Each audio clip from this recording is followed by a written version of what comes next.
అధ్యాయము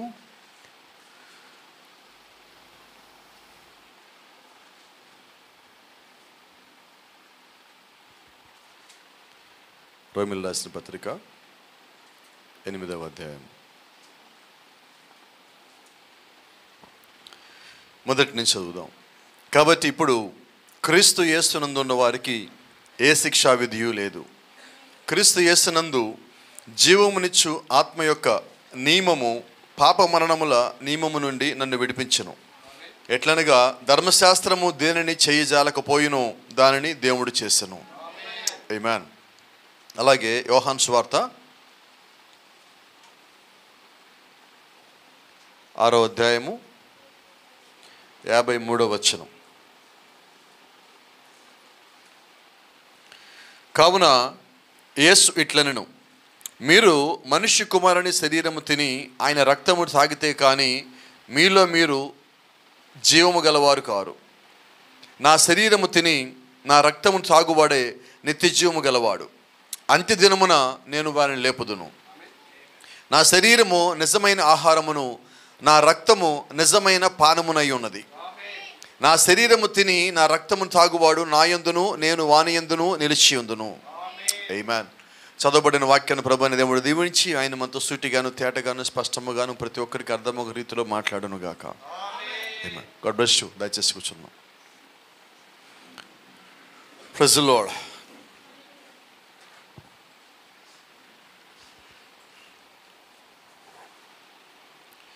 దేవుని యొక్క మహాకృపను బట్టి ఈ రాత్రి మనం ఇక్కడ చేరి ఉన్నాం. రాత్రి మళ్ళా మరొకసారి వాక్యం దగ్గర రావటానికి కూడా దేవుడు మనకు సహాయం చేస్తున్నాడు. Praise the Lord. చదవబడిన వాక్యం ఒకసారి చూసినట్లయితే రోమీ రాసిన పత్రికలో 8వ అధ్యాయంలో ఉన్న మాట, కాబట్టి ఇప్పుడు క్రీస్తు యేసునందు ఉన్న వారికి ఏ శిక్షా విధి లేదు. ఇప్పుడు ఈ రాత్రి గురించి మాట్లాడుతున్నాను నేను. ఇప్పుడు ఎవరైతే యేసుక్రీస్తునందు ఉన్నారో వారికి శిక్షా విధి లేదు. రైట్. ఇప్పుడు ఒక చిన్న ప్రశ్న, ఇప్పుడు మనం యేసుక్రీస్తు లోపల ఉన్నామా లేదా ఎలా తెలియాలి? మనకి మనం అనేసుకుంటే మనం ఉన్నట్ట? జ్ఞాపకం పెట్టుకోండి. ఓ చిన్న విషయం వాడన్న వర్తమానం చెప్తా ఉన్నా. ఈ ప్రపంచంలో నీవు ఏమి కలిగి ఉన్నావో ఏది కలిగి లేవో అనేది ప్రాముఖ్యం కాదు. నీ హృదయమును దేవునితో సరైన స్థితిలో ఉంచము. ఎప్పుడు నేను దేవుళ్ళో ఉన్నానని తెలుస్తుందంటే, ఈ ప్రపంచంలో నాకు ఏదున్నా లేకపోయినా నా హృదయము దేవుడితో పాటు ఉండాలి. నా హృదయము దేవుడితో పాటు ఉన్నప్పుడే నేను క్రీస్తులో ఉన్నట్టు. ఆయన అంటున్నాడు, నా మాటలు మీ యందు మీరు నా యందు నిలిచి ఉన్న ఎడల నేను ఆయన లోపల ఉండాలా, ఆయన మాటలు నా లోపల ఉండాలా. అంటే నా లోపల క్రీస్తు మాటలు ఉండాలా. క్రీస్తు మాటలు ఉండటం అంటే దేవుడు నీ లోపల ఉండటము. దేవుడు నా లోపల ఉన్నప్పుడు నాకు శిక్షా విధి ఎలాగ ఉంటుంది? నేను క్రీస్తు లోపల ఉంటే క్రీస్తులో ఉన్నవారికి శిక్షా విధి లేదు. ఎందుకంటున్నాడు అంటే, క్రీస్తు యొక్క శరీరము ఆయన లోపల ఉన్నవారి నిమిత్తము కొట్టబడింది. క్రీస్తు యొక్క శరీరము ఆయన లోపల ఉన్నవారి నిమిత్తము ప్రాయశ్చిత్తం చేసింది. క్రీస్తులో ఉన్నవారి లోపల వారి నిమిత్తము ఆయన రక్తము కాచున్నాడు. క్రీస్తు లోపల ఎవరైతే ఉన్నారో వారి నిమిత్తం ఆయన వెల చెల్లించున్నాడు. కాబట్టి ఈ రాత్రి మనం జ్ఞాపకం చేసుకోవాల్సింది ఏంటంటే, క్రీస్తు లోపల ఎవరైతే ఉన్నారో వాళ్ళకి శిక్షా విధి లేదు అంటానికి కారణం ఏంటంటే, వారందరి నిమిత్తము వారందరూ పడవలసిన శ్రమను, కష్టమును, పాపమును, భారమును, వారు పొందవలసిన శిక్షను యేసుక్రీస్తు నీ నిమిత్తము నా నిమిత్తము అనగా ఆయనలో ఉన్నవారి నిమిత్తం పొంది ఉన్నాడు. కాబట్టి ఆయన మన నిమిత్తం శిక్ష పొంది ఉన్నాడు. కాబట్టి ఈ రాత్రి మనకి శిక్ష లేకుండా పోయినది. కాబట్టి మన శిక్ష లేకుండా పోయినది అని మనం ఆనందంగా గంతలేయటం కాదు, కానీ మనం చేయాల్సిన పనుల్లో ఏంటంటే క్రీస్తుని యందు స్థిరముగా మనం ఉండాలి. చెప్పగలం అందరం ఒకసారి? జ్ఞాపకం పెట్టుకోండి. నీ యొక్క గృహములు, నీ భూములు, నీ ధనమంతా, నీ యొక్క బలహీనత అంతా, నీ ఆరోగ్యం అంతా, నీ సంతానం మీద అంతా, ఈ భూమి మీద నీవు కలిగి ఉన్నదంతా సమస్తము నిన్ను విడిచిపోతుంది. దీంట్లో విడిచిపోనిది ఏది చెప్పండి? ఏమీ లేవు. విడిచిపోందల్లా ఉన్నదంటే ఒక్కటే, ప్రభు అయిన యేసుక్రీస్తు యొక్క ప్రేమ. ఆయన ఈ భూమి మీద నీకు ఇచ్చిన గొప్ప ధన్యత రక్షణ. ఏం విడిచిపెట్టిపోయినా ఈ రెండు నిన్ను విడిచిపెట్టిపో. నీ బంధువులు నిన్ను తోసేసినా ఆయన ఎప్పుడు నిన్ను తోసేయాల. నీ స్నేహితులు నిన్ను తోసేసినా ఆయన నిన్ను తోసేయాల. నీ కుటుంబం నిన్ను దూరంగా పెట్టినా ఆయన నిన్ను దూరంగా పెట్టాల. మీరు గమనించండి, నా కుటుంబం అంటే చాలా ఇష్టం అండి, నేను దూరంగా పెట్టను నువ్వు అంటావేమో. ఒకసారి జ్ఞాపకం చేసుకో, కోవిడ్లో ఏం జరిగిందో. మన ఇంట్లో వాళ్ళు మనం దూరంగా పెట్టాం, అవునా? అయితే రహస్యం చెప్పనా, అప్పుడు కూడా యేసుక్రీస్తుకు దూరంగా లేడు.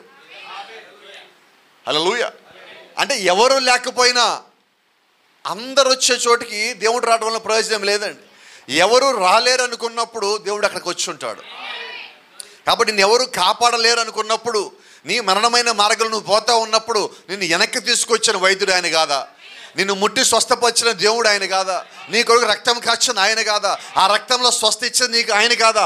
అదే నిజమైతే నువ్వు లేచిన తర్వాత ఆయనకి లోబడాలి కదా, నువ్వు ఆయన కట్టుబడాలి కదా, ఆయన వైపు నువ్వు తిరగాలి కదా, నువ్వు ఆయన వైపు నడవాలి కదా, ఆయన కొరకు నిలబడాలి కదా. ఆయన యొక్క సాక్షిగా నువ్వు జీవిస్తూ ఉన్నప్పుడు అదే రక్తము నిన్ను బలమైన స్థానంకు తీసుకుపోదా, ఉన్నతమైన స్థితిలో నిన్ను నిలవబెట్టదా?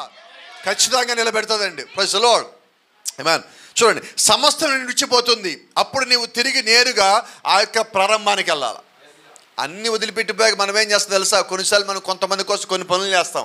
ఆ పనులు దెబ్బతిన్నాక, లేదంటే వాడు మనం మోసం చేశాకో, ఇబ్బంది పెట్టాకో, బాధ పెట్టాకో, గాయం చేశాక, మన నుంచి దూరం అయ్యాకో మనం ఏం చేస్తామంటే, చచ్చి మనుషులు నమ్మటం వేస్ట్. చెప్పండి, ఎప్పుడు? నేనంటే అది ముందే వస్తే బాగుంటుందిగా. వస్తామా? ఎందుకని? కోపం రాదుగా మాట చెప్తే, నాతో కూడా కలిపి అనుకుంటారు, అప్పుడు మీకు కోపం రాదు. మనకి బుద్ధి ఉండదండి. మిమ్మల్ని అంటున్నాను నేను, నన్ను అనుకుంటున్నాను నేను, పర్వాలేదు కదా. ఎందుకని బుద్ధి లేదంటున్నాను? నిజంగా బుద్ధి మనకుంటే ముందు దేవుడి దగ్గర రావాలి. కానీ మానవులమైన మనం ఏం చేస్తామంటే ఈ బుద్ధిని చివరి పెడతాం, మిగతాయన్ని ముందు పెడతాం. దేవుడు ఏం చేస్తారంటే మనం అడ్డదిప్పి మొత్తాన్ని బుద్ధి దగ్గర తీసుకొచ్చాక ఆయన దగ్గర తెప్పించుకుంటాడు. నిజమేనా కదా? మనం ఎన్ని పనులు చేశాక దేవుడి దగ్గరికి వచ్చాం? అనేకం చేసాం, ఒకటా రెండా? లెక్కుందా? లేదండి. కానీ ఈరోజు మనం భక్తి అంటున్నాం, కానీ మనం అవన్నీ చేయటానికన్నా ముందే మన భక్తి పరులై ఉండాలి. నిజమా కదా? ఏమో అందరూ ఎక్కడెక్కడికి వెళ్ళి ఆలోచిస్తున్నారు. ఒకవేళ దేవునితో నువ్వు సరిగా ఉన్నట్లయితే పరలోకంలో దేవుడు ఉన్నాననేది ఎలాగైతే నిజమో అలాగే నువ్వు తప్పక తిరిగి వస్తావన్నది నిజం. ఆమేన్. నువ్వు ఎటు తిరిగినా, నేను ఎప్పుడు చెప్తా ఉంటా, చిన్నప్పుడు మీకు కూడా ఈ అనుభవం ఎదురై ఉండొచ్చు, మరి అందరికి ఉందో లేదో తెలియదు. మన ఇంట్లో పిల్లలు కుదురుగా ఉండరు. నేను వస్తామంటే కింద ఒక చిన్న అమ్మాయిని చూస్తూ ఉంటా, బయటగా గేట్లు గేడేస్తూ ఉంటారు, ఆమె తాడు కూడా కడతా ఉంటుంది. ఎందుకని? వెళ్ళిపోతూ ఉంటుంది అమ్మాయి. ఇప్పుడు అలా ఉంటున్నారు, కానీ మన చిన్నప్పుడు అలా వెళ్ళిపోతే తల్లిదండ్రులు ఏం చేసేవాళ్ళు గుర్తుందా మీకు? గట్టిగా చెప్పండి. కొచ్చేవాళ్ళు, ఇంకా తాడు బట్టి కట్టేసేవాళ్ళు మంచం కోడికి, ఇక తిరిగినేవాళ్ళు. వాళ్ళు లోపలికి పోయి పనులంతా చేసుకొని లాస్ట్కి వచ్చేప్పటికి అక్కడే ఉండేవాళ్ళు. వీళ్ళు ఎక్కడికి పోయేవాళ్ళు కాదు. కారణం ఏంటి? తాడు ఎక్కడ దాకా కడతారంటే గుమ్మం దాకా వెళ్ళేదాకా కడతారు వాళ్ళు.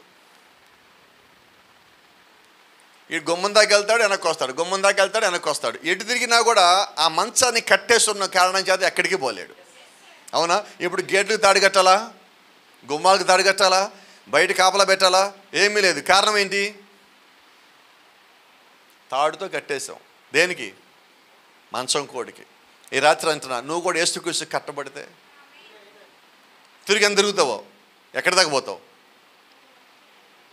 చెప్పండి. నిజంగా నీ విశ్వాసం క్రీస్తుకు కానీ కట్టబడితే ఎందుకు వాళ్ళు ఎందుకు తాడు కట్టారు చెప్పగలరు నాకు?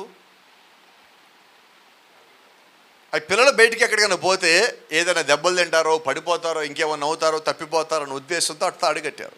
అవునా? మరి అదే నిజమైతే ఈరోజు మనం ప్రార్థన ఎందుకు చేయాలా? నువ్వు ఆయన కట్టబట్టడం కోసం. నువ్వు ఆయన కట్టబడ్డావంటే నీకు రహస్యం ఏంటంటే, అన్నిటికన్నా గొప్ప రహస్యము, మరణము కూడా నీ దగ్గరికి రాలేదు. మరణము కూడా అందరికీ శాశ్వత మరణం. అయితే క్రీస్తులో ఉన్న వారికి మరణం అనేది తాత్కాలికం, కొద్ది కాలమే మనల్ని ఆపగలదు క్రీస్తునిచ్చి. కాబట్టి క్రీస్తులో ఉన్నవారిని ఏ శిక్షా విధియు లేదు, వాళ్ళకి శిక్షా విధే లేదు. ఎందుకంటే నువ్వు క్రీస్తు కట్టబడ్డావు. ఈరోజు నిజంగా నువ్వు వాక్య ప్రకారంగా ఉన్నట్లయితే, దేవుడు యొక్క వాక్యం నీ వద్దకు వచ్చినప్పుడు నువ్వు ప్రతిదానికి లోబడేవాడిగానే ఉంటావు. నిజమేనా? ఒక చిన్న మాట, ఒకవేళ నీవు దేవునితో సరిగా లేనిచో నువ్వు తప్పక వేరొక మార్గం వెతుక్కోవలసి ఉన్నది. నేను దేవుడు వెళ్ళే మార్గంలో వెళ్ళకపోతే ఇప్పుడు నేను ఎక్కడికి వెళ్తా? ముగింపు. మీరు ఎవరు చాలామంది నోళ్ళు లేలేదు. దేవుడు చూపించిన మార్గంలో వెళ్ళకపోతే నేను ఎక్కడికి వెళ్తాను? అవునా? అప్పుడు నేను ఇంకో మార్గం ఎతకాలా వద్దా? ఇప్పుడు ఏ మార్గం ఎతకాలా? దేవుని మార్గం అంటే పరలోక మార్గం. కాబట్టి నేను వాక్యానుసారంగా లేకపోతే నేను చేయాల్సిన మొదటి పని ఏంటి? వాక్యానుసారమైన ఉన్న మార్గం ఎతకాల. రైట్. ఈ మార్గం నాకు ఎలా తెలుస్తుంది? నేను జీవించే సరికాదని నాకు ఎప్పుడైతే తెలిసిందో నా మార్గం సరికాదని నాకు తెలుస్తుంది.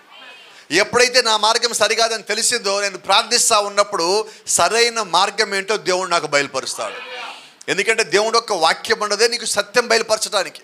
నువ్వు ఎక్కడైనా ఉండు, నీ జీవితం యొక్క ముగింపుకు వచ్చి నువ్వు వాక్యం చేరాల. అంతేనా?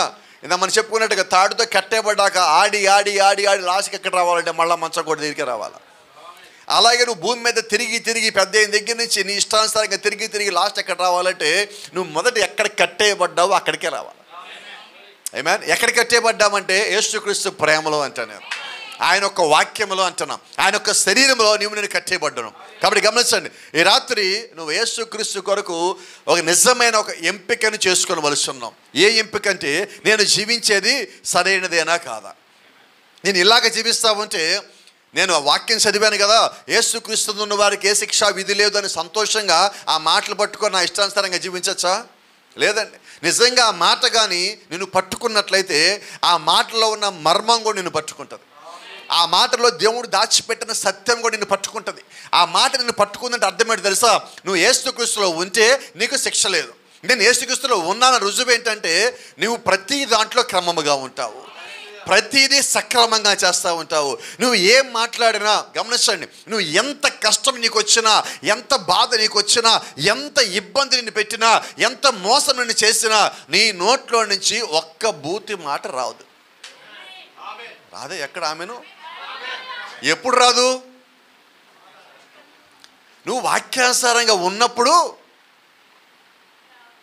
దేవుని యొక్క సత్యము నీలో ఉండగా వస్తాయా? ఎవరు చెప్పట్లేదు.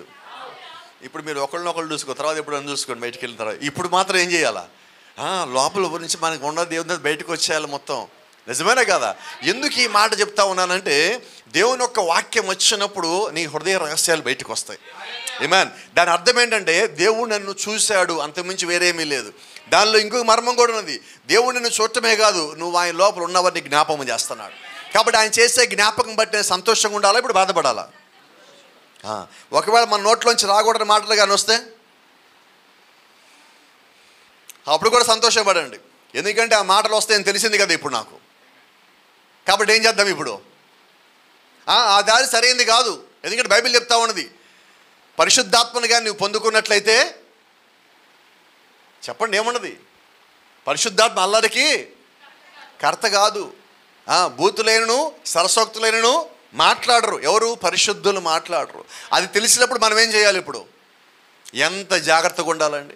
అంటే వాక్యము తెలిసిన వారు ఎలాగుంటారంటే వాక్యంలాగే ఉండాలి. ఈరోజు మనం ఎలా తయారయ్యామంటే వాక్యము చదవటానికి వాక్యం కావాలా, మనకి మనశ్శాంతి కావాలంటే వాక్యం రావాలా, మనకి ఏదైనా సమస్య వస్తే సమస్య పోవటానికి వాక్యం రావాలా, జీవించడానికి మాత్రం మనకి వాక్యం వద్దు. అదేగా ఈరోజు నడిచేది అంతే, అదేగా ప్రపంచం అంతా. ఇప్పుడు అన్నీ కావాలి నాకు, కానీ జీవించమంటే మాత్రం పర్వాలేదులే, ఇది చేయిపోయినా ఏం కాదులే, నా బాధ దేవుడికి తెలుసులే, నా గురించి దేవుడికి తెలుసులే, ఆయన నన్నేమనడులే. ఎందుకనడు? ఎందుకనడు? యోనాను ఎక్కడ పడేశాడు? యోనాను ఎక్కడ పడేశాడు? ఎందుకని? మాట వినలేదు. నిజమేనా? మాట వినని యోనాను అక్కడ పడేసి. ఎందుకు? యోనా ఎవరు? ప్రవక్త. మరి ప్రవక్తనే దేవుడు ఎక్కడ పడేసి వినకపోతే పైనుంచి కింద దూతలు పడవేయబడ్డారు. ఎందుకని? లోబడకపోయిన కారణం చేత. అంటే దూతలను కానీ ప్రవక్తలను కానీ ఆయన మాటకు లోబడకపోతే పడేశాడు. మరి ఈరోజు నీ సంగతి నా సంగతి ఏంటి? ఏదైనా తోటలోంచి ఆదామవ్వలు ఎందుకని బయటికి పంపించాడు? ఆయన చెప్పిన దానికి లోబడకుండా తప్పు పాపం చేసిన కారణం చేత. ఈరోజు నేను అంటున్నా, ఈ రోజుకి దేవుడు అలాగే ఉన్నాడు. ఎందుకంటే హెబ్రీయులకు రాసిన పత్రిక 13వ అధ్యాయం 8వ వచనంలో ఒక మాట చెప్తుంది, యేసుక్రీస్తు నిన్న నేడు నిరంతరము ఒకే రీతిగా ఉన్నాడు. అదే నిజమైతే ఆదికాండంలో ఏదైనా తోటలో ఎలాగున్నాడో దేవుడు ఈ రాత్రి అలాగే ఉన్నాడు. నిజమేనా? మరి అక్కడ ఆయన పాపాన్ని ఒప్పుకోవాలా, అక్కడ ఆయన తప్పును ఒప్పుకోవాలా. మరి ఈ రాత్రి ఆయన మారని దేవుడు కదా, ఈ రాత్రి అలాగే ఉంటాడు. కాబట్టి ఆయన ఒక్కసారి ఏదైనా సెలవిచ్చాడా, ఆయన నిశ్చయంగా దాని ప్రకారమే ఉంటాడు. కాబట్టి నువ్వు దానికి కట్టుబడి ఉండాల్సిందే, దానికి నువ్వు లోబడి ఉండాల్సిందే. ఎందుకంటే దేవుడు ఎన్నడైనా రాజీ పడ్డాడా? రాజీ పడడు. ఎందుకంటే రాజీ పడితే ఆయన దేవుడే అవ్వడు. ఆయన రాజీ పడలేదు కాబట్టి ఆయన దేవుడు అయి ఉన్నాడు. కాబట్టి ఈ రాత్రి మనందరం జ్ఞాపకం చేసుకోవాల్సిన సంగతి ఏంటంటే, నువ్వు క్రీస్తులో ఉన్నావా? సరే. క్రీస్తులో లేవా? ఈ రాత్రి నువ్వు క్రీస్తులోకి రావాలి. నువ్వేం ఆలస్యం చేయొద్దు, ఎందుకంటే ఇప్పటికీ ఆలస్యమైనది. నువ్వు క్రీస్తులోకి రావడానికి ఆలస్యం చేయొద్దు. ఎందుకనంటే క్రీస్తులో ఉన్నవారికి ఏ శిక్షా విధి లేదు. ఎందుకని శిక్షా విధి లేదు? దీనికి ఒక చిన్న మీకు ఉదాహరణ చెప్తా. పాత నిబంధనలో దేవుడు నోవాహుతో ఓడకట్టమన్నాడు. ఓడకట్టమన్నప్పుడు అన్నాడు, చితిసారక మానుతో నోవాహును ఓడకట్టు. ఆ ఓడకట్టేప్పుడు ఏం చేస్తావంటే, ఓడ మొత్తం పూర్తయిన తర్వాత ఓడకి లోపట వెలుపట నువ్వు కీలుపోయి అన్నాడు. నిజమేనా? ఇక్కడ గమనించండి, బయట వరద రాబోతున్నది, బయట జలప్రళయం రాబోతున్నది, ఓడ లోపల వీళ్ళు ఉండాల. ఇప్పుడు దేవుడేమన్నాడు, నువ్వు ఓడ కట్టినప్పుడు ఈ ఓడకి లోపట వెలుపట కీలుపోయి అన్నాడు. బయట జలప్రళయం అంటే తీర్పు, లోపల ఉన్నది సంఘము. ఇప్పుడు సంఘమేమో ఓడ లోపల ఉన్నది, బయటేమో తీర్పు ఉన్నది. ఈ తీర్పు లోపల ఉన్న సంఘానికి తగలకూడదంటే ఏం చేయాలంటే, బయటనున్న నీళ్లు లోపలికి రాకుండా దేవుడు ఏర్పాటు చేయాలి. Praise the Lord. కాబట్టి ఇప్పుడు దేవుడు ఏం చేస్తారంటే, చితిసారక మానతో ఓడ కట్టుకో అని చెప్పిన దేవుడే లోపలికి రాకుండా ఉండటానికి ఏర్పాటు కూడా చేయాలి. Praise the Lord. నిజమేనా? ఈరోజు దేవుడు ఏం చేశాడంటే, ఆయన చేసిన పనిని ఆ రోజు అక్కడ మాదిరిగా చూపించాడు. ఏంటా మాదిరి? నోవాహును ఓడకట్టమని చెప్పింది ఎవరు? దేంతో ఓడకట్టమన్నాడు? చితిసారక మానతో. ఓడకట్టాక లోపల ఏం రాయమన్నాడు? బయట ఏం రాయమన్నాడు? ఇప్పుడు నోవాహు ఓడకట్టినప్పుడు దేవుడు ఏం చెప్పాడో అదే చేయాలి. నిజమేనా? ఇవన్నీ చేసిన తర్వాత నోవాహు లోపలికి రావాలి. అంటే ముందు నువ్వు మొత్తం సిద్ధపడాల. నేను దేవుళ్ళలోకి వచ్చాక ఏం వదిలేయాలి, దేవుడు నన్ను ఏం అడుగుతున్నాడు, ఆయన ఏం చేయమంటున్నాడు, నువ్వన్నీ సిద్ధపడ్డా నువ్వు క్రీస్తులోకి రావాలి. ఎందుకంటే ఒకసారి క్రీస్తులోకి వచ్చాక నీ వెనకాల తలుపు మూసేయబడుతుంది. వాళ్ళందరూ ఓడలోకి వచ్చాక ఓడ తలుపు మూసేయబడింది. ఈరోజు నువ్వు క్రీస్తులోకి వచ్చాక నీ వెనకాల తలుపు మూసేయబడింది. ఎందుకని మూసేయబడిందంటే, ఆ ఓడ లోపల ఉన్నవారికి ఏ శిక్షా విధి లేదు. ఇప్పుడు యేసుక్రీస్తులోకి నువ్వు వచ్చాక నీ వెనకాల తలుపు మూసేయబడింది. ఎందుకని? లోపలికి వచ్చిన వారికి ఏ శిక్షా విధి లేదు. అదే నిజమైతే ఈరోజు నువ్వు వాక్యానుసారంగా లోపల ఉండి జీవించవలసి ఉన్నావు. అవునా? గమనించండి, అక్కడ ఓడ లోపల ఒక కాకి ఉన్నది, జ్ఞాపకం ఉన్నదా? ఈ కాకి ఏం తింటుంది? పావురం ఏం తింటుందో కాకి అదే తినాల. అంటే ఓడ లోపలికి వచ్చాక నువ్వు కాకివైనా పావురమైనా నువ్వు ఎవరైనప్పటికీ కూడా నువ్వు ఎలాగ ఉండాలంటే వాక్యానుసారంగానే ఉండాలి. కాబట్టి ఈరోజు నువ్వు చర్చికి వచ్చినప్పుడు, వాక్యం వింటున్నప్పుడు, ప్రార్థన చేసేటప్పుడు, దేవుడిని అంగీకరించేటప్పుడు నీవు ఎలాగ ఉండవలసి ఉన్నావంటే వాక్యానికి లోబడి ఉండవలసి ఉన్నావు. అది నిన్ను కష్టపెట్టినా బాధ పెట్టినా నువ్వు ఎలాగ ఉండాలంటే లోబడి కట్టుబడి ఉండాలి. నువ్వు ఎప్పుడైతే వాక్యానికి లోబడి ఉంటున్నావో, వాక్యానికి కట్టుబడి ఉంటున్నావో, నిశ్చయంగా దేవుడు నీకు సహాయం చేసే దేవుడే ఉన్నాడు. దేవుని నామానికి మహిమ. ఇక్కడ చిన్న మాట మీరు చెప్తా.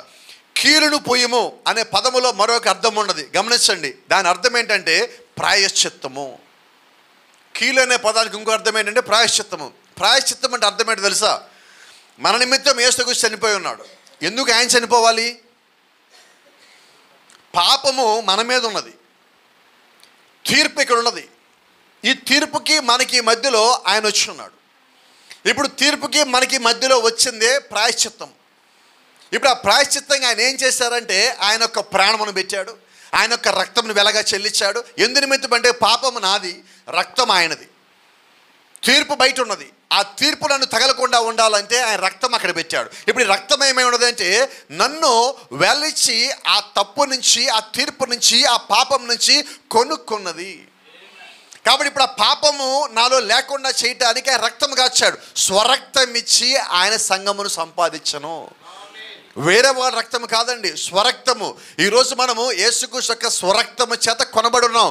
ఆ కారణం చేతే ఆ రక్తం కింద మనం ఉన్నాము. కాబట్టే మనకి శిక్షా విధి లేదు. ఎందుకు శిక్షా విధి లేదంటే రక్తము ద్వారా నువ్వు కొనబడి ఉన్నావు. నీ యొక్క శిక్షని ఆయన కొనేస్తున్నాడు. నీ శిక్షను ఆయన తీసేయటం కోసం ఆయన రక్తాన్ని వెలగా ఇచ్చున్నాడు. కాబట్టి ఈరోజు ప్రాయశ్చిత్తముగా ప్రభువైన యేసుక్రీస్తు నిలబడి ఉన్నాడు అక్కడ. ఏమా ఇప్పుడు అదే ప్రాయశ్చిత్తంగా పాత నిబంధనలో దేవుడు ఏం చూపిస్తున్నాడు? కీలుని తీసుకొచ్చి పోయండి. కీలుని ఎందుకు పోయాలి? ఆ తీర్పు అనే జలప్రళయము లోపలికి రావద్దు. 2 సార్లు చెప్పాడు ఆయన, బయట పోయండి, లోపల పోయండి. ఆ ఓడకి వెలుపట, ఓడకి లోపల పోయాలి. ఎందుకు పోయాలంటే ఆ కీలు గురించి ఒక చిన్న సంగతి మీకు జ్ఞాపకం చేస్తా. కీలు ఎలా తయారు చేస్తారంటే ఒక రెజిన్ చెట్టు నుంచి 6 అడుగుల పైన అక్కడ ఒక రంధ్రం చేసి దాని దగ్గర ఒక బకెట్ని పెట్టి ఆ రంధ్రం నుంచి ఆ ద్రవం కారుతూ ఉంటే ఆ బకెట్ మొత్తం నిండిన తర్వాత దాన్ని వేడి వేడి నిప్పుల మీద తీసుకొచ్చి దాన్ని కాల్చి అది మరుగుతూ ఉన్నప్పుడు అప్పుడు తీసుకొచ్చి సిస్సారికి మాని చెక్క మీద పోస్తారు. ఆ చెక్క మీద అది పోసినప్పుడు అది ఆరిపోయిన తర్వాత స్టీల్ కన్నా గట్టిగా అవుతుంది. ఎందుకు పోయాలి? ఓడ కట్టినప్పుడు చెక్కల మధ్యలో గ్యాపులు ఉంటాయి. చితిసారిక మాను చాలా పల్చగా ఉంటుంది. చితిసారిక మానులో కణుపులు ఎక్కువ. ఆ చెక్కని కత్తిరించినప్పుడు ఆ కణుపుల దగ్గర రంధ్రాలు పడతా ఉంటాయి. ఆ రంధ్రాలన్నీ పూడ్చబడాలంటే అక్కడ కీలు పుయ్యబడాలి. ఆ రంధ్రాలు అలాగే ఉండి ఓడను అలాగే తీసుకొని పోతే ఏమవుతుంది? నీరు వరద వచ్చినప్పుడు ఆ నీళ్లు ఆ రంధ్రాల్లోంచి లోపలికి వస్తాయి. ఇప్పుడు చెప్పనా ఆ రంధ్రాలు ఏంటో? మన బలహీనతలు. ఇప్పుడు మన బలహీనతల్లోంచి ఆ తీర్పు లోపలికి రాకుండా దేవుడు ఏం చేస్తారంటే ఆయన కూడా ఒక కీలు ఇచ్చాడు. ఏంటి ఆ కీలు అంటే ఆయన ఒక స్వరక్తము. He shed his own blood to cover our weaknesses. మన యొక్క బలహీనతలు మొత్తం కప్పటానికి దేవుడు ఆయన ఒక రక్తాన్ని ఇచ్చి దాన్ని కీలుగా నీకు నాకు ఆయన బయట లోపల పూస్తున్నాడు. హల్లెలూయా. రెండో సంగతి, ఇప్పుడు బయట ఓడ బయట అది ఉన్నది నిజమే. అయితే ఇప్పుడు నేను అంటున్నా అదే కీలు నా హృదయం మీద కూడా ఉండాలి కదా. ఉండాలా వద్దా? రైట్. ఇప్పుడు ఆ కీలు నా హృదయం మీదకి ఎలాగొస్తుంది? చిన్న మాట, లేవీ కాండములో అదే పదమును ఆది కాండంలో కీలు అనే పదమును వాడి ఉన్నారు. లేవీ కాండంలో పరిహారం అన్నాడు, ఆది కాండంలో కీలు అన్నాడు. ఆ తర్వాత దాన్ని వాడినప్పుడు దాని పేరు ప్రాయశ్చిత్తంగా మార్చున్నారు.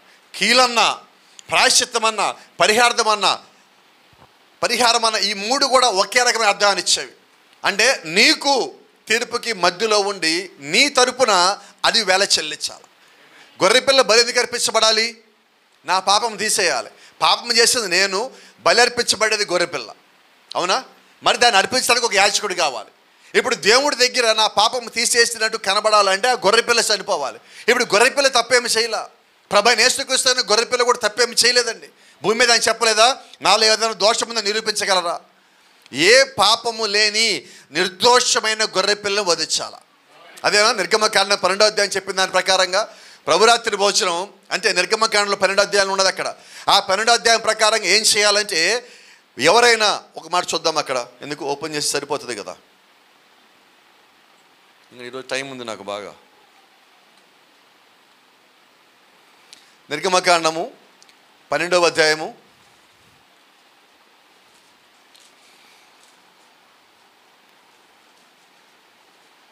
కొన్ని మాటలు ఉన్నాయి అక్కడ చూద్దాం.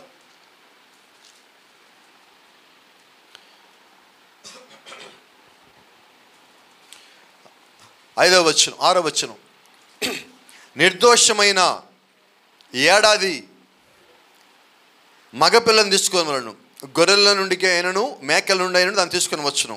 ఈ నెల 14వ దినం వరకు మీరు దానిని ఉంచుకొని వెళ్ళను. తర్వాత ఇశ్రాయేలు సమాజం వారందరూ తమ తమ కూటములలో జాగ్రత్త చదవండి. అక్కడి నుంచి ఎప్పుడు? సాయంకాలం ముందు దాన్ని చంపి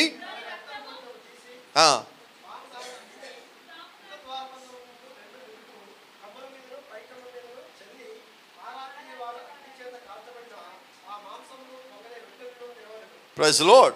ఒక చిన్న మాట, గొర్రె పిల్లని ఎప్పుడు చంపాలి? చంపాక ఏం చేయాలా? రక్తం తినాల ముందు. బైబిల్ ఏం రాస్తుంది అక్కడ చదవండి. దాన్ని తిని ఏం తిని? రైట్. ఇందాక యేసుక్రీస్తు గురించి మనం వాక్యం చదివిన యోహాను సువార్త 6వ అధ్యాయంలో నా రక్తము తిని నా రక్తము తాగి నా శరీరం తినాలా. అక్కడేం చేయాలి? నిర్గమకాండంలో అది ఏ గొర్రెపిల్ల? పస్కా గొర్రెపిల్ల. పస్కా గొర్రెపిల్ల యొక్క రక్తం తినాలి. అన్ని రక్తాలు తినం మనం, ఎందుకంటే దేవుడు రక్తం తింటూ నిషేధించాడు పాత నిబంధనలో. కానీ ఇక్కడేమంటున్నాడు? నువ్వు పస్కా నిమిత్తం వధించబడిన గొర్రెపిల్ల యొక్క రక్తం తినాలా. నువ్వు అన్ని గొర్రెపిల్లల రక్తం నువ్వు తాగడానికి తినడానికి వీల్లేదు. కాబట్టి గమనించండి, క్రైస్తవులు ఎక్కడా కూడా రక్తం తాగరు. ఆ రక్తం తాగే వాళ్ళు చాలామంది ఉన్నారు. ఇక్కడ ఉద్దేశం ఏంటి? పస్కా నిమిత్తము వధించబడిన గొర్రెపిల్ల ఒక్కదాని రక్తం తీసుకొని తాగటానికి లేకపోతే తినటానికి నీకు అధికారం ఇవ్వడం ఇంకా ఎక్కడా లేదు. రెండోది, అది తీసుకున్నాక ఏం చేయాలా? ఇండ్ల ద్వారపు నిలువు కమ్మీల మీద అడ్డకమ్మి, పై అడ్డకమ్మి మీద, అంటే ఎడం పక్కన కుడి పక్కన రాయాలా, పైన రాయాలా, ఇక ఎక్కడ రాసేది లేదు. నువ్వు ఆ రక్తము కలిగిన, ఆ రక్తపు గుర్తు కలిగిన ఇంట్లో ఉండాలా. నిజమేనా? ఇప్పుడు ఆ ఇంట్లో ఉంటే బయట నుంచి వచ్చే సంహారపు దూత ఆ రక్తమును చూసి ఆ ఇంట్లో ఉన్న వాళ్ళు ఏమీ చేయడు. నిజమేనా? అంటే ఇప్పుడు బయట ఉన్నది ఎవరు? సంహార దూత ఏం చేస్తాడు? చంపుతాడు. అయితే ఇప్పుడు సంహార దూత చంపకుండా ఏమున్నది? అక్కడ రక్తం ఉన్నది. ఇప్పుడు ఆ రక్తం ఉన్న కారణం చేత ఆ దూత ఏం చేశాడు? చంపకుండా విడిచిపెట్టి వెళ్ళిపోయాడు. నిజమే నా మాట? నా మాటలు మీకు అర్థమవుతున్నాయా? ఇప్పుడు ఆ సంహారపు దూత చేసిన పని ఏంటంటే చంపకుండా వెళ్ళిపోవటానికి కారణం ఏంటంటే బయట కనిపించే రక్తపు గుర్తే. ఆ రక్తపు గుర్తు ఏమై ఉన్నదంటే కీలై ఉన్నది. మాటలు అర్థమవుతున్నాయా? పాత నిబంధనలో ఓడలో ఆయన ఏం చేశారంటే అక్కడ కీలు పెట్టాడు. ఎందుకంటే ఆ కీలు బయట ఉన్న తీర్పు లోపలికి రావద్దు. మోషే కాలంలో దేవుడు ఏం చేస్తాడంటే పస్కా గొర్రెపిల్లని ఎందుకు తీసుకోవాలని చెప్పాడంటే బయట అది రక్తం యొక్క గుర్తు పెట్టినప్పుడు ఆ గుర్తు లోపల ఉన్న వారి మీదకి బయట ఉన్న తీర్పు రాదు. Praise the Lord. మరి ఈ రాత్రి ప్రభువైన యేసుక్రీస్తు ఏం చెప్తాడంటే నా రక్తము తాగి నా శరీరము తినువాడిని అంత్య దినమున వాడిని పైకి లేపుదును. ఆమేన్. ఇంతకీ పస్కా అసలు దేనికి చేసింది? పస్కా అంటే అర్థం ఏంటి? దాని అసలు పేరు పస్కా. దాని అర్థం ఏంటంటే పాస్ ఓవర్. తెలుగులో దాని పేరు ఏంటంటే దాటిపోవుట. ఏం దాటిపోవటం? మరణము నిన్ను దాటిపోవటం. ఎందుకు మనం ప్రభురాత్రి భోజనం తీసుకోవాలి? మరణము దాటిపోయింది. ఈ నెలంతా నన్ను మరణం దాటిపోయింది. కానీ వాస్తవానికి మనం ప్రభురాత్రి ఎందుకు తీసుకుంటున్నాం? కోప్పడు మాకని చెప్పండి. గుంటూరు నుంచి పాస్టర్ గారు వస్తారు, ఏదో రోజు కొడుకు పెడతారు, రొట్టె మెక్క కొద్ది ద్రాక్షాస్తి ఇస్తారు మాకు, అవునా? ఇంకోటి దానికి ఒక పేరు పెట్టాడు, సప్రసాదం అంటాడు ఒకడు, ఇంకోటి బల్లారాధ అంటాడు. బల్లను ఆరాధించట్లే, యేసుక్రీస్తుని ఆరాధిస్తున్నాను. మనం వచ్చింది బల్లను ఆరాధించడానికి. ఎక్కడికి? దేనికండి? నిజం చెప్పండి. అపవాది పెట్టిన పేర్లు అవన్నీ యేసుక్రీస్తు ఎక్కడ పెట్టాలా? యేసుక్రీస్తు పెట్టిన పేరు ఏంటంటే దాని పేరు లార్డ్ సప్పర్. లార్డ్ సప్పర్ అంటే ఏంటి? ప్రభు రాత్రి భోజనం. ఒక చిన్న ప్రశ్న అడుగుతాను. మీరందరూ మంచి క్రైస్తవులు, నాకు బాగా తెలుసు, చక్కగా చర్చికి వెళ్తారని, నాకన్నా సీనియర్లే నాకు బాగా నమ్మకం. అందుకని మిమ్మల్ని వినయంగా ఒక చిన్న ప్రశ్న అడుగుతున్నా, నన్ను భరించండి. నేను ఒకవేళ సరిగ్గా మాట్లాడకపోతే తప్పు రాత్రి సరిచేయండి. అయితే ప్రశ్న ఏంటంటే అది ప్రభు రాత్రి భోజనం అయితే పగలెందుకు తీసుకుంటున్నారు చెప్పండి చాలు నాకు. దాని పేరేంటి? మరి పగలెందుకు తీసుకుంటున్నారు? నా ప్రశ్న ఏంటంటే దేవుడు చెప్పినట్టుగా చేస్తున్నారా, మీకు నచ్చినట్టుగా చేస్తున్నారా? నీకు నచ్చినట్టుగా చేస్తే దేవుడికి నీకు సంబంధం లేదు. ఇందాక అదే మాట్లాడుకుందాం ప్రారంభంలో. మా సంగతి ఎక్కడికి వచ్చాం? ఆయన చెప్పినట్టుగా, ఆయన మాటలు నీ యందు నీవు ఆయన యందు ఉంటే శిక్షా విధి లేదు. నిజమేనా? ఇప్పుడు ఆయన మాట నాలో ఉంటే ఎలాగ ప్రవర్తించాలా? ఆ మాటలు చెప్పినట్టుగా ప్రవర్తించాలా. నిజమేనా? ఇప్పుడు చూద్దాం, నిర్గమకాండం 12వ అధ్యాయం ముందుకు వెళ్ళిపోదామండి. మంచి వాళ్ళు మీరందరూ. సాయంకాలం అందున వారు దాన్ని చంపి దాని రక్తము కొంచెం తీసి తాము దాన్ని తీసుకొని ఇండ్ల ద్వారబంధపు 2 నిలువు కమ్ముల మీదను పై కమ్మునందును చల్లి ఆ రాత్రియే వారు అగ్ని చేత కాల్చబడిన ఆ మాంసమును పొంగని రొట్టెలను తినవలను, చేదు కూరలతో దాన్ని తినవలను, దాని తలను దాని కాళ్ళను దాని ఆంత్రములను అగ్నితో కాల్చి దాన్ని తినవలను, దానిలో ఉడకనిదైనను నీళ్లతో వండినదైనను తిననే తినకూడదు. తర్వాత అక్కడ గట్టిగా అందరూ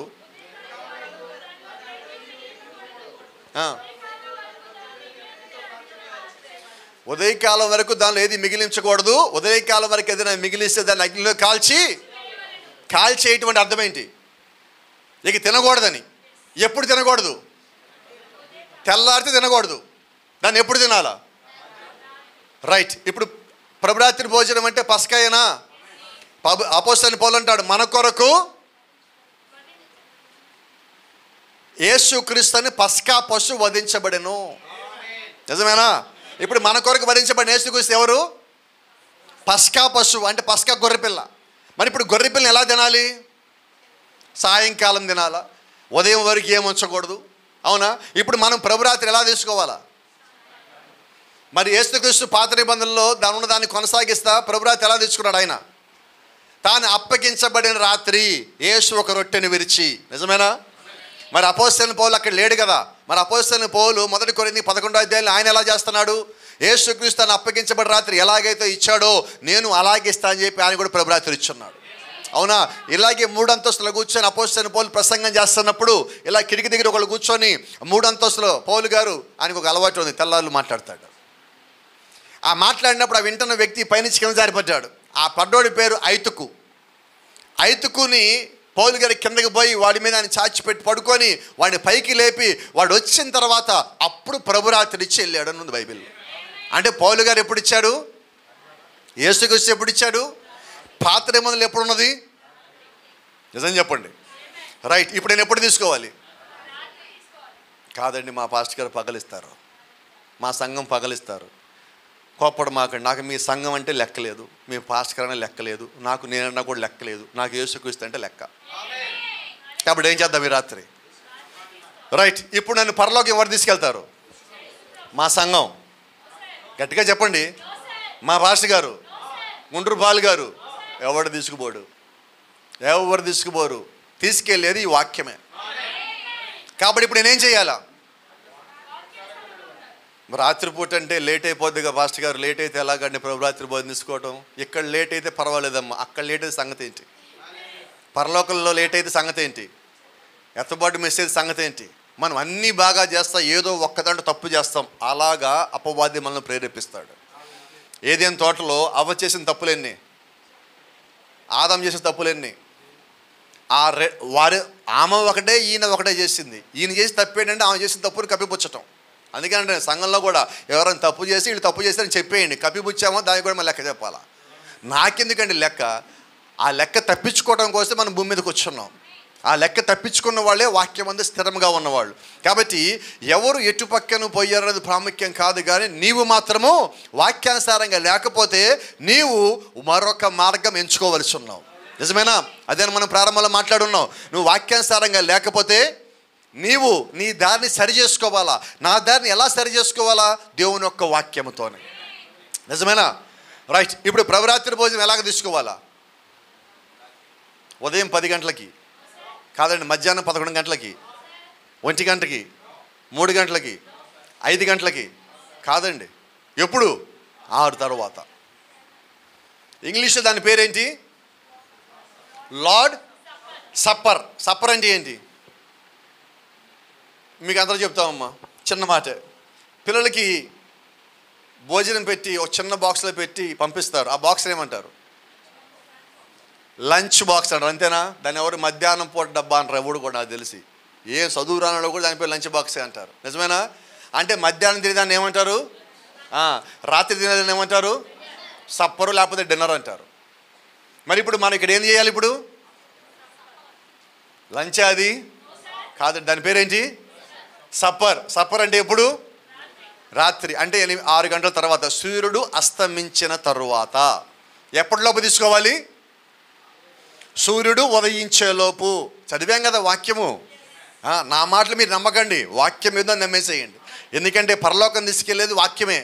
ఒకసారి చూద్దాం, అదే కొనసాగిద్దాం. అక్కడి నుంచి నిర్గమకాండం 12వ అధ్యాయంలో 11వ వచనంలో ఉన్నది. మీరు దానిని తినవలసిన విధమేదనగా మీ నడుము కట్టుకొని, మీ చెప్పులు తొడుక్కొని, మీ కర్రల చేత పట్టుకొని త్వరపడుచు దాన్ని తినవలను. అది యెహోవాకు పస్కా బలి. ఆమేన్. అంటే ఇప్పుడు పస్కా బలిని మనం ఏం చేస్తున్నాం? ఈ రాత్రి ప్రభురాత్రి భోజనం అనే పేరుతో మనం తీసుకుంటున్నాం. ఎందుకు పస్కా బలి ప్రభురాత్రి భోజనంగా మారిందంటే, యేసుక్రీస్తు తాను అప్పగించబడిన రాత్రి ఆయన మనకి అప్పగించిన కట్టడ. అవునా? రైట్. ఇప్పుడు కొద్దిమంది ఉన్నారు, నేను తీసుకురండి ప్రభు రాత్రి భోజనం. ఏమవుతుంది ఇప్పుడు? ఏమవుతుంది చెప్పండి? ఒకసారి యేసుక్రీస్తు వచ్చి పేతురు పాదాలు కడుగుతూ ఉన్నాడు. జ్ఞాపకం ఉన్నదా? యోహాను సువార్త 13వ అధ్యాయంలో పాదాలు కడుగుతానికి ఆయన రెడీ అయినప్పుడు అప్పుడు ఎక్కడి నుంచి లేచారంటే బైబిల్ అంటుంది ఆయన భోజన పంక్తిలోంచి లేచి యేసుక్రీస్తు చేసిన పని ఏంటంటే ఒక పెద్ద పళ్ళెని తీసుకొని ఆ పళ్ళెల్లో పేతురు పాదాలు పెట్టి నీళ్లు తీసుకొని పేతురు కాళ్ళు దాంట్లో పెట్టి ఆయన పేతురు కాళ్ళు కడగబోతున్నాడు. ఎవరు కడగబోయేది? ఇప్పుడు ఎక్కడ మనం ఇంతమంది ఉన్నాం కదా, ఎవరికైనా మన దగ్గరికి వచ్చి యేసుక్రీస్తు మన పాదాలు కడిగితే మనం ఏం చేస్తాం? కడుగు ప్రభు అంటారా? ఉన్నదన్నట్టుగా చెప్పండి రాత్రి. కడుగు ప్రభు అయితే అనుకుంటాను ఎంతకాలం అంటారా? ఏమంటారు మీరైతే? ప్రభువా వద్దు, అసలు నువ్వు ఊహించుకోలేకపోతున్నా, నా వల్ల కాట్లు, నువ్వు లే ప్రభు, ముందు నేను కడగలగా, నువ్వు కడగటమేనండి. అయితే ఆయనే ఉన్నాడు తెలుసా, పేతురు ఈ రాత్రి నేనుగా నీ పాదాలు కడగకపోతే నాలో నీకు భాగం లేదు పో అన్నాడు. ఇప్పుడు ఏమంటారు? పాదాలు కడగమంటారా వద్దంటారా? మనకన్నా పేతురు ఒక అడుగు ముందుకేస్తాడు కదా. ఆయన ఏమంటారు తెలుసా? ప్రభువా నా పాదాలే కాదు నా తల కూడా మొత్తం కడిగే ప్రభువా, ఎందుకంటే భాగం లేదన్నావు కదా, కాళ్ళు వరకే భాగం అవుతే నేను మొత్తం భాగం అయిపోయినా కూడా మొత్తం కడిగే ప్రభువా. నిజమేనా? అంటే పేతురు కోరిక ఏంటంటే ఎలాగైనా క్రీస్తులో భాగం అవ్వాలా. ఈ రాత్రి మనం మాట్లాడుకున్న అంశం ఏంటి? యేసు క్రీస్తునందున్న వారికి ఏ శిక్షా విధి లేదు. నువ్వు ఆయన లోపల ఉండాలంటే ఏం చేయాలి? ఈ రాత్రి పాద పరిచయం చేయాలా వద్దా? నేను పెద్ద పాస్టర్ గారు, నేనేంటి పాదాలు కడగటం? Non sense. నేను ఎంత పెద్ద ఉద్యోగం చేస్తున్నా, ఎంత పెద్ద కులంలో పుట్టా, నేనేంటి పాదాలు కడగటం? నువ్వు నాకు అక్కర్లేదంటాడు యేసుక్రీస్తు. కాబట్టి ఏం చేద్దాం ఈ రాత్రి? ప్రభువా నా కులం నాకొద్దు, నా మతం నాకొద్దు, నా జాతి నాకొద్దు, నా ఉద్యోగం నాకొద్దు, నా ఆస్తి నాకొద్దు, నేను ఏ స్థితిలో నాకు అనవసరం, నాకు కావాల్సింది నువ్వు ప్రభువా. చెప్పగలవా? కాబట్టి ఈ రాత్రి నిజంగా మనం యేసుక్రీస్తు నమ్మి వెంబడించే వాళ్ళమా? ఆయన ఏం చెప్పాడు అదే చేయాలి. ఆమేన్. ఆయన ఒక మాట చెప్పాడు. చాలామంది అంటారు ఇది మనం కడగక్కర్లేదండి, అపోస్తులు కడగాలని చెప్తారు. ఆయన అక్కడ ఒక మాట చెప్పాడు, జ్ఞాపకం ఉండదా? ఇది మీలో మీరు ఒకని పాదములు ఒకడు కడగవలసిందే. రైట్. కడగవలసిందే అంటే అర్థం ఏంటి? నిజమేనా? కొన్నిసార్లు పిల్లలు 1 రోజు 2 రోజులు స్కూళ్ళు మానేస్తారు. పొద్దున్నే వాళ్ళ నాన్న నిద్ర లేపుతాడు, ఒక మాట చెప్తాడు ఆ పిల్లవాడికి. ఏంటి అది మాట? నువ్వు ఈరోజు స్కూల్కి వెళ్ళాల్సిందే స్టీఫెన్ అంటాడు. ఇప్పుడు స్టీఫెన్ ఏం చేస్తాడు? ఇక 2 రోజులు ఏదో రకం ప్లాన్ చేశాను, ఇక కడుపు నొప్పి అన్నారు, వీలు లేదు, కాలు నొప్పి వీలు లేదు, కాబట్టి ఎందుకంటే వెళ్ళకపోతే ఏం జరుగుతుందో ఆయన తెలుసు. అవునా? ఇప్పుడు యేసుక్రీస్తు ఏమన్నాడంటే మీరు తప్పనిసరిగా పాదాలు కడగవలసిందే అన్నాడు. మనం ఏం చేయాలి ఇప్పుడు? ఆయన ఏం చేస్తాడో తెలిస్తే నువ్వు పాదాలు కడుగుతావు. అవునా? ఎందుకని ఈ మాట అన్నారంటే ఇప్పుడు యేసుక్రీస్తు అన్న మాట నీ లోపల కానీ ఉంటే ఈ రాత్రి నువ్వేం చేస్తావంటే ఆ మాటలు నీలో ఉన్నాయి కాబట్టి, నువ్వు క్రీస్తులో ఉన్నావు కాబట్టి నువ్వు ఎమ్మటే ఆ మాటను చేస్తావు. నిజమేనా? ఆ మాట నేను ఎందుకు చేయాలంటే నువ్వు క్రీస్తులో ఉన్నావు కాబట్టి ఆ శిక్షా విధి నీకు రాకుండా ఉండటానికి దేవుడు ఏర్పాట్లు చేశాడు. నోవాహు ఓడ లోపలికి వచ్చిన వారిని కాపాడటానికి దేవుడు ఏర్పాటు చేశాడు.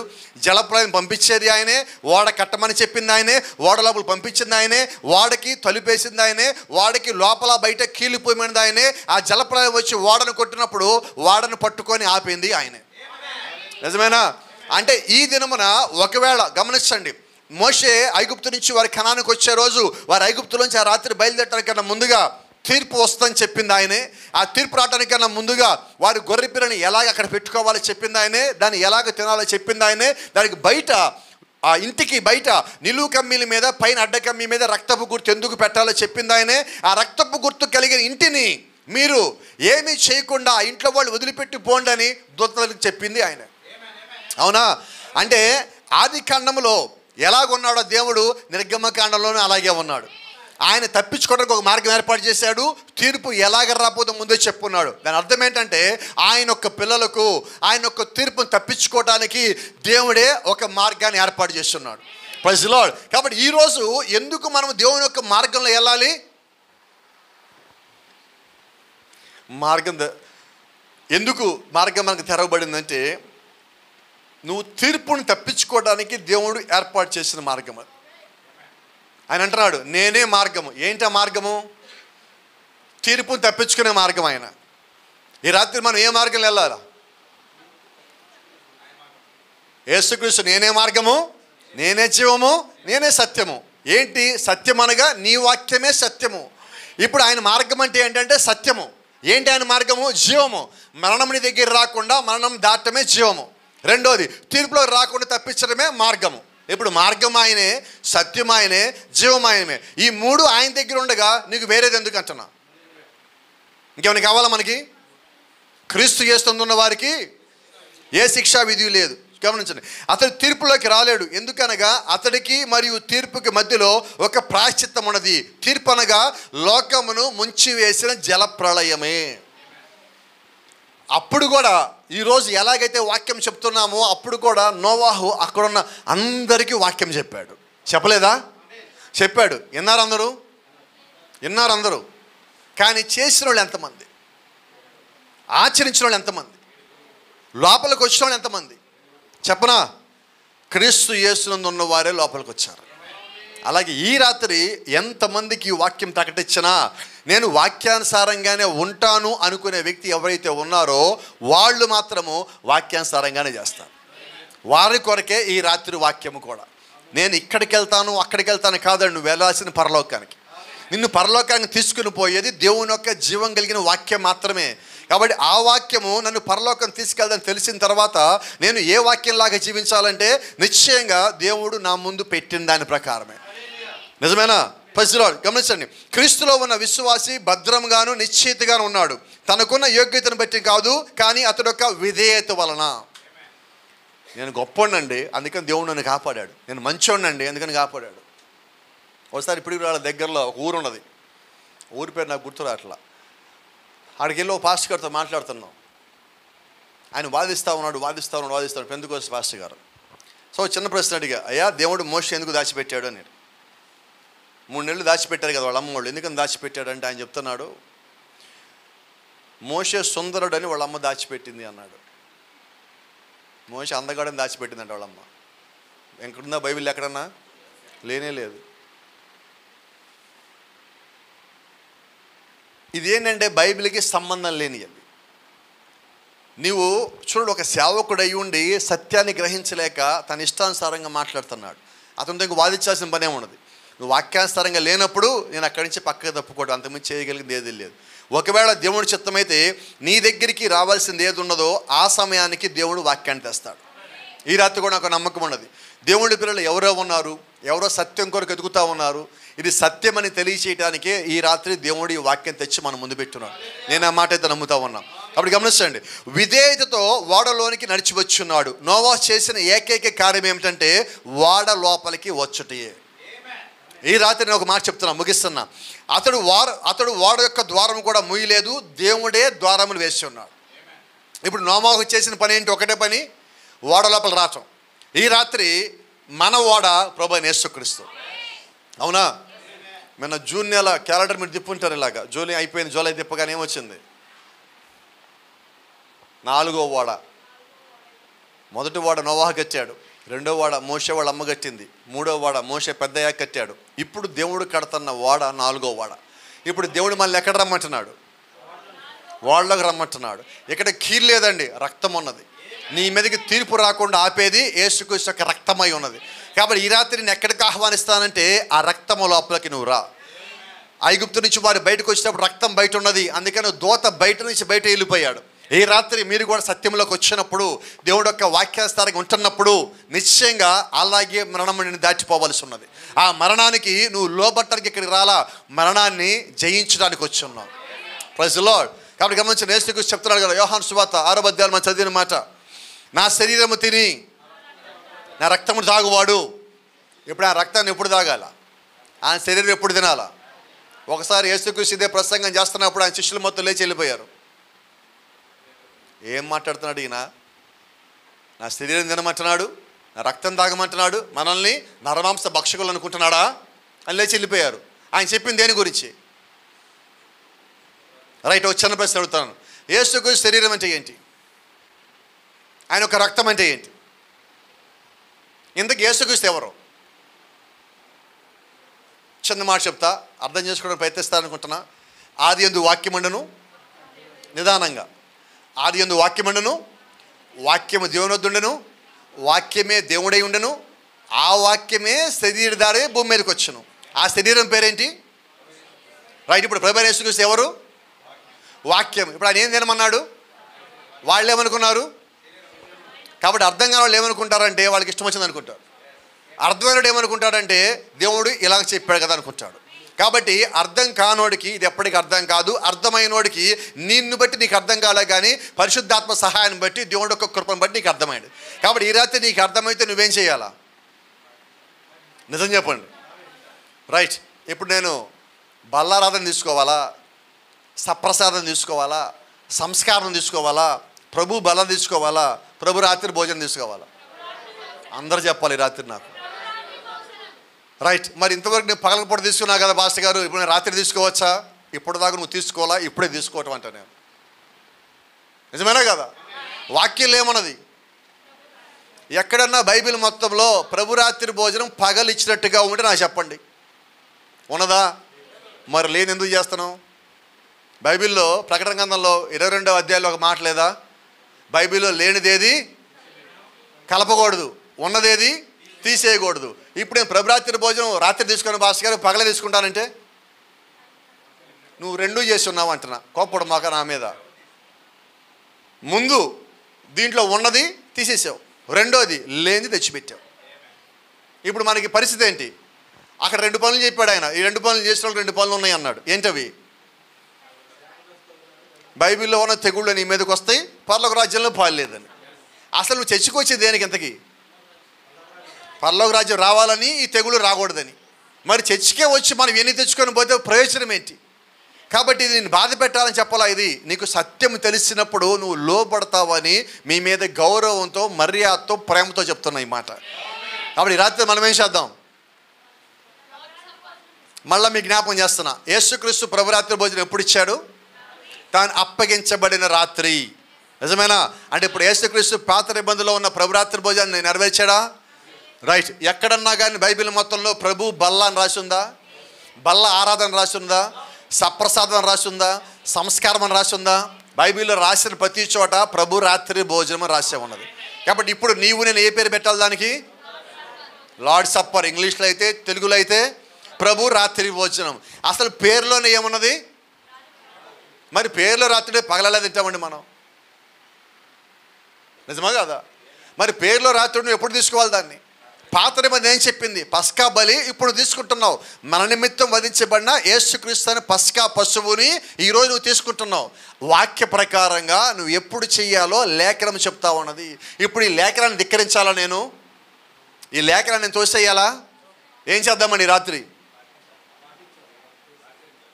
మరి ఈ చెప్పబడిన వాక్యానికి లోపడతామనే వాళ్ళు మీ కుడి చేతిని కానీ తీసుకొస్తే ధైర్యంగా పైకెత్తగలరా? అందరూ వద్దండి. లోపడతాం అన్నవాళ్ళు అందరూ వద్దు. నాకు నిజంగా వాక్యం సత్యమండి, మీది వాక్యం ఉంది కాబట్టి మేము చేస్తామని ధైర్యం కలిగిన వాళ్ళు మీ కుడి చేతిని తీసుకొస్తే, ఇంటి దగ్గర పెట్టొస్తే మాత్రం వద్దు. తీసుకొస్తే మాత్రం ధైర్యంగా చేయొద్దండి. ఎందుకంటే ఈరోజు చెప్పబడిన వాక్యానికి మన మధ్యలో ప్రభు అయిన యేసుక్రీస్తు సాక్షి అయి ఉన్నాడు. ఆమేన్. ఎందుకంటే వాక్యం ప్రకటించడమే నా పని. వెళ్ళిపోయేటప్పుడు ఏం చేయాలా? ఆ కేర్ హాస్పిటల్ దగ్గర దాటగానే అక్కడ దుమ్మంతా దులిపేసి వెళ్ళిపోతాం మేము గుంటూరుకి. ఎందుకని? రేపు పొద్దున వచ్చినప్పుడు ఆరులోవా ఈ BTR నగర్లో సాక్షిగా దుమ్మే నిలబడాలా. అంతే కదా? చెప్పడం మా పని. చెప్పండి తర్వాత సంగతి. పాటించడము మీ పని కూడా కాదు, యేసుక్రీస్తులో ఉన్నవారి పని. ఆమేన్. ఎందుకు ఈ మాట ధైర్యంగా చెప్తున్నానంటే, విశ్వాసి లోపలికి వచ్చేంత వరకే ఆయన పని. లోపలికి వచ్చాక నేను ఏం చెయ్యాలో, ఎలా నేర్పించాలో మొత్తం దేవుడు యొక్క పని. నోవాకి ఓడ కట్టమని చెప్పింది ఆయనే, వర్షం వస్తుందని చెప్పింది ఆయనే, నువ్వు లోపలికి వెళ్ళని చెప్పింది ఆయనే, బయట లోపల కీలిపోయమని చెప్పింది ఆయనే, సమస్తం ఏర్పాటు చేసింది ఆయనే. అన్ని ఏర్పాటు చేసిన ఆయన మాటకి లోబడకుండా నోవాహు ఒకవేళ కీలు రాయకపోతే, ఓడగట్టాడు, అందరూ లోపలికి వెళ్ళారు, జంతువులన్నీ లోపలికి వచ్చి కీలు రాయలా, ఏమవుతుంది? అవునా? మరి ఇప్పుడు ఏదో ఒక్క మాట చేయకుండా పోతే ఓడమయ్యేది. రైట్. ఇప్పుడు మాట్లాడుతున్నా, మనమే ఓడలం. కీలు రాయిలా ఏమవుద్ది? అవునా? మనం బైబిల్ అన్ని వాక్యాలు నెరవేర్చాం. ఇదిగో ఈ రాత్రి వాక్యం నెరవేర్చలా. చెప్పండి ఎందుకని? మనలో ఉన్న బలహీనత అనే రంధ్రాలు యేసుక్రీస్తు ప్రాయశ్చిత్తం ద్వారా మనకిచ్చే రక్తాన్ని దాని మీద అప్లై చేసినప్పుడు, దాని మీద పూసినప్పుడు ఆ రంధ్రాలన్నీ పూడ్చబడతాయి. ఆ రంధ్రాలు పూడ్చబడాలంటే ఈరోజు నీకు సత్యమైన వాక్యం కావాలా? నీకు సంతోషాన్ని ఇచ్చే వాక్యాన్ని కాదు, నీకు బలాన్ని ఇచ్చే వాక్యం కావాలా? నిన్ను దీవించి ఆశీర్వదించి నువ్వు ఇలాగ దేవుడు నిన్ను దీవిస్తాడు, నువ్వు ఏం చేసినా పర్వాలేదు అని చెప్పే వాక్యం కాదు, నిన్ను సరిచేసే వాక్యం కావాలా? నిన్ను దేవుడి వైపు నడిపించే వాక్యం కావాలా? ప్రపంచం తలకిందులైనా, ప్రపంచం మొత్తం జలప్రళయం వచ్చి, తీర్పు వచ్చి, ఆకాశం నుంచి అగ్ని పడినా దేవుడు నిన్ను కాపాడే దేవుడిగానే ఉన్నాడు. ఆయన ఇచ్చిన మాటకి ఆయన కట్టుబడే దేవుడిగా ఉన్నాడు. ఆయన వాక్యానికి నువ్వు లోబడినప్పుడు, నువ్వు ఆయన లోపల ఉన్నప్పుడు, ఆయన మాట నీలో ఉన్నప్పుడు, నీవు ఆయనలో ఉన్న కారణం చేత లేఖనం సెలవిస్తా ఉంది, యేసుక్రీస్తు ఉన్న వారికి, ఎవరికి? ధైర్యంగా చెప్పండి. ఎవరికి శిక్ష లేనిది? క్రీస్తు యేసులో ఉన్న వారికి. ఆమేన్. ఈ రాత్రి జ్ఞాపకం చేస్తున్నా, అతడు గమనించ లోపలికి రమ్ము, విశ్వాస చేయవలసినది, కేవలం విశ్వాసంతో క్రీస్తులోకి నడిచివచ్చుటే, మిగిలిన అన్నిటినీ దేవుడే జాగ్రత్త చేయను. కాబట్టి ఏం చేద్దాం? ఈ రాత్రి నువ్వు చేయాల్సింది ఒకటే. ముందు చర్చిలోకి వచ్చావు, చర్చిలోకి వచ్చి నువ్వు వాక్యంలోకి వచ్చాను అనుకోవద్దు. చర్చిలోకి రావటం వేరు, వాక్యానికి రావటం వేరు. మనం అనుకుంటాం చర్చిలోకి వచ్చాం, అమ్మయ్య దేవుడి దగ్గరికి వచ్చేసాం. ఇది దేవుడి దగ్గర రావటం కాదు. దేవుడి దగ్గర రావటం అంటే నీ లోపల వాక్యము జీవించటం. దేవుడు చెప్పిన ప్రతి మాట ప్రకారం నువ్వు జీవిస్తున్నప్పుడు అప్పుడు సత్యము నీ లోపల ఉన్నట్టు. సత్యము నీ లోపల ఉన్నది కాబట్టి దేవుడు నీ లోపల ఉన్నాడు. దేవుడు నీ లోపల ఉన్నాడు కాబట్టి నీకు తీర్పు రాదు. కాబట్టి ఈ రాత్రి ఏం చేద్దాం? ఆచరిద్దామా? ఏమో సిద్ధంగా లేరు ఎవరు కూడా. పాటిద్దామా? వాక్యానుసారంగా ఉందామా? ఎవరు చెప్పారనేది ముఖ్యం కాదు, కానీ బైబిల్ చెప్పిందా లేదా? బైబిల్ చెప్తే నాకు ఎవరు చెప్పినా ఒకటే, చెప్పకపోయినా ఒకటే, నాకు ఇంకొకటి చెప్పక్కర్లా. బైబిల్ చెప్పింది కాబట్టి నేను ఆ పని చేయాలి. కాబట్టి బైబిల్లో ఎక్కడ ప్రభు పగల భోజనం లేదు, సప్రసాదం లేదు, బల్లారాధన లేదు, ప్రభు బల లేదు. ఏమన్నది? గట్టిగా చెప్పండి. కాబట్టి రాత్రి ఏం తీసుకుందాం? ఎలా తీసుకుందాం? వాక్యానుసారంగా. కాబట్టి ప్రభురాత్రి భోజనం తీసుకున్నాక ఏం చేద్దాం? పాద పరిచర్య చేద్దామా? నేనేంటి పక్కన వాళ్ళ పాదాలు కడగటం ఏంటి? కుదరదండి. దేవుడు చెప్పాక నువ్వు ఆ పని చేయాల్సిందే. మీలో మీరు ఒకరిని పాదములో ఒకడు కడగవలసిందే. ఎవరు చేశారో చేయలేదో నాకు తెలియదు. ఈ వాక్యం నీ వద్దకు వచ్చింది, ఇప్పుడు ఏం చేద్దాం? ఇంకోటి సంగతి నాకు తెలియదండి. వాక్యం నా దగ్గరికి వచ్చింది, నేను చెయ్యాలా? క్రీస్తు నా దగ్గరికి వచ్చాడు, నాతో మాట్లాడాడు, నేను బాప్టిజం పొందున్నా. క్రీస్తు నా దగ్గరికి వచ్చాడు, నేను వాక్యానికి లోబడి ఉన్నా, ఆయన చెప్పిన దాని ప్రకారం చేస్తున్నా. ఇది ఎవరో నాకు చెప్పడం కాదు, నేను నా దగ్గరికి వచ్చిన వాక్యాన్ని నెరవేర్చాలా. నా పని, నేను ఏమి చేయగలనో, దేవుడు నా యొద్దకి ఏం పంపించాడో దానికి నేను లోబడాలా, దానికి నేను కట్టుబడాలా, నేను దాని ప్రకారంగా ఉండాలా. ఎంతమంది సిద్ధంగా ఉన్నారు? God bless you. దేవుడు మిమ్మల్ని దీవించును గాక.